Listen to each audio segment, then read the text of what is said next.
ಆತ್ಮೀಯ ವೀಕ್ಷಕರೇ, ಬಾಸ್ ಟಿವಿಗೆ ಸ್ವಾಗತ.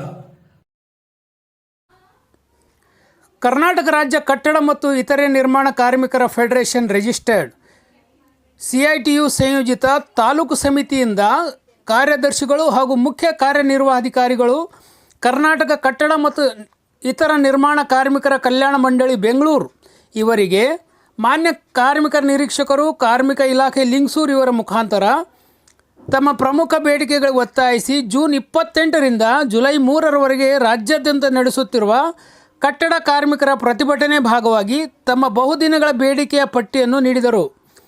ತಮ್ಮ ಪ್ರಮುಖ ಬೇಡಿಕೆಗಳಾದ ಶೈಕ್ಷಣಿಕ ಸಹಾಯಧನ ಅರ್ಜಿ ಸಲ್ಲಿಕೆ ಆಗಸ್ಟ್ 31ರವರೆಗೆ ವಿಸ್ತರಿಸುವುದು, ನೋಂದಣಿ ಮತ್ತು ಮರು ನೋಂದಣಿಗಾಗಿ ಸಲ್ಲಿಸಿರುವ ಅರ್ಜಿಗಳನ್ನು ಸಕಾರಣವಿಲ್ಲದೆ ರದ್ದುಗೊಳಿಸುವುದು ನಿಲ್ಲಿಸಬೇಕು, ಪಿಂಚಣಿಗಾಗಿ ಸಲ್ಲಿಸಿರುವ ಸಾವಿರಾರು ಅರ್ಜಿಗಳು ವಿಲೇವಾರಿ ಇಲ್ಲಿವರೆಗೂ ಆಗಿಲ್ಲ.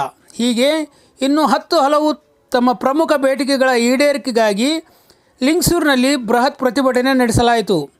ಈ ಸಂದರ್ಭದಲ್ಲಿ ತಾಲೂಕು ಕಾರ್ಯದರ್ಶಿ ನಿಂಗಪ್ಪ ಎಂ, CITU ತಾಲೂಕು ಸಂಚಾಲಕ ಮೊಹಮ್ಮದ್ ಹನೀಫ್, ಜಂಟಿ ಕಾರ್ಯದರ್ಶಿಯಾದ ದಾವೂದ್, ತಾಲೂಕು ಉಪಾಧ್ಯಕ್ಷರಾದ ನಜೀರ್ ಮಾಚ್ನೂರ್, ಜಂಟಿ ಕಾರ್ಯದರ್ಶಿಯಾದ ನಾಗರಾಜ್ ಹೊಸೂರ್, ತಾಲೂಕು ಸದಸ್ಯರಾದ ಹನುಮಂತ ಶೀಲಹಳ್ಳಿ, ಬಸನಗೌಡ ಆಮ್ದಿಹಾಳ್, ಅಯ್ಯಪ್ಪ ಅಂಕುಶ್ ದೊಡ್ಡಿ, SFI ಜಿಲ್ಲಾಧ್ಯಕ್ಷ ರಮೇಶ್ ವೀರಾಪುರ್, ವಿನಯ್ ಕುಮಾರ್ ಇನ್ನೂ ಅನೇಕ ಹೋರಾಟಗಾರರು ಭಾಗವಹಿಸಿ ತಮ್ಮ ಬೇಡಿಕೆಯನ್ನು ಮಂಡಿಸಿದರು.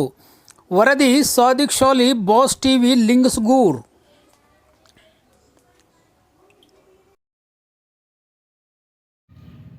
Thank you for watching our video. Please share and subscribe our channel.